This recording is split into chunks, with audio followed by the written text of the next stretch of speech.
kitchen. Let's do together the eggless rose cookies, or called as achappam.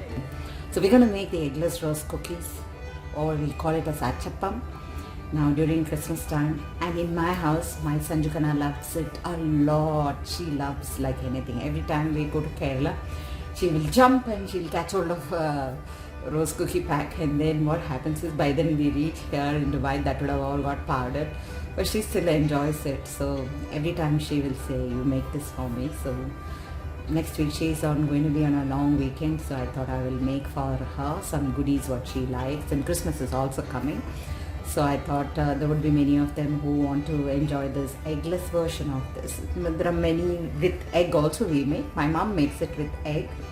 And during the festive seasons, I remember we used to make in big quantities this rose cookies, and we used to have distributions going to all neighbor houses. Lots of goodies we make during festival times. So this used to be one what we used to make, but mom used to put egg and make.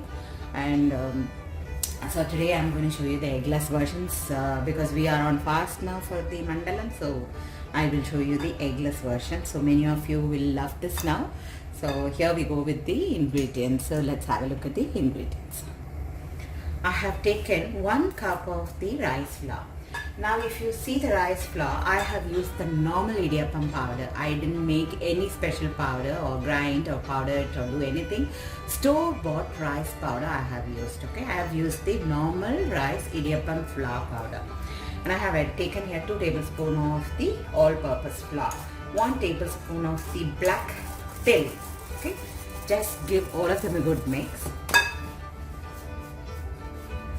For any palaharam when we make it, put a pinch of salt.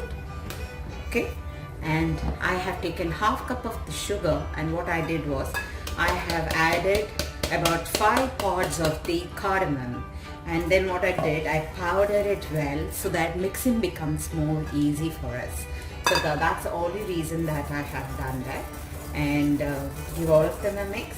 And I have here coconut milk. Either you extract your coconut milk or you use like this. I have this brand which is the organic one which I'm using. This is very good and I really like it.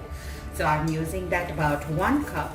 After you use 1 cup, then you may add little more water if you need. I will show you the consistency what you have to arrive at. Okay, so I'm going to pour in about 1 cup of the coconut milk. I've added 1 cup of the coconut milk.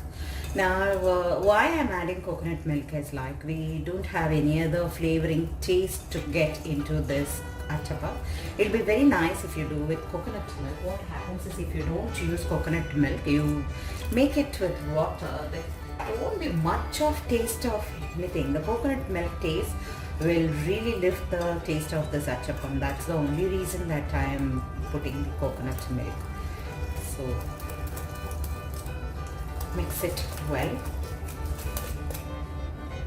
I'm using, in fact, the entire thing. I really used the coconut milk only. If you have access to it, fine. If you don't, then just use 1 cup of the coconut milk and the rest of the water. Okay.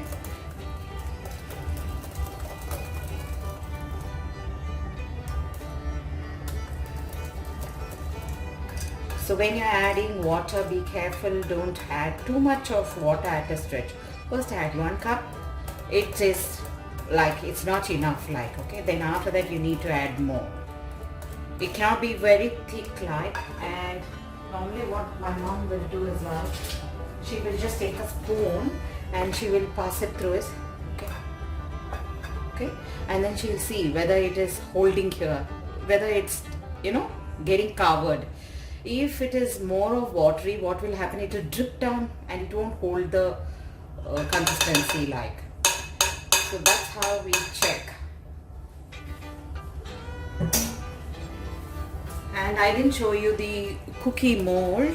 The mold I will show you, I have put them already in the cooking oil there. Just wait for about 10 minutes. I'm going to not start immediately making it. I want all the ingredients to get along well here. Heat the oil, along with that immerse your attu also, and let it get heated. The mold is getting heated now.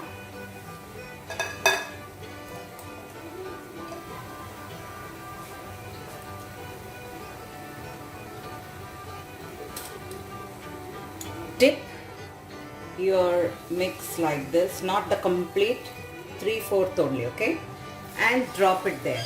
And don't start to, push it like shake or do anything, because it has to form or hold the pattern. So that's why. After a few minutes, then slowly just do like this. Because now that the pattern is already formed and it won't, see? Then you remove it out.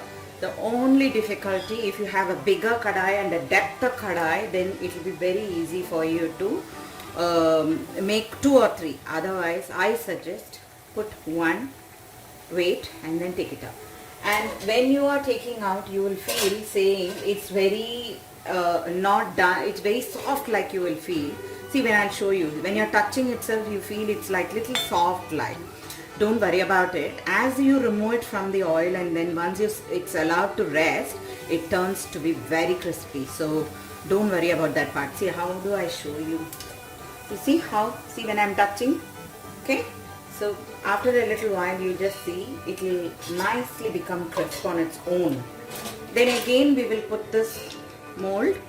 Wait for the mold to get heated. I'll show you another one more. Just going to dip. And then wait. You see, the ones which are not going to hold, they leave aside like that, okay? That's fine. And then now, after a few seconds, you know that it is hot and it's time to leave. If ever you dip your mold completely into the batter, then it is a big issue for you to get it out of the mold. It's a mess. So never, never, never push the entire mold into it.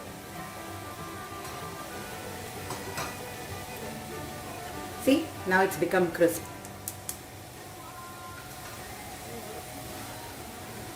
So like that, slowly, gently, we will do everything and take it out.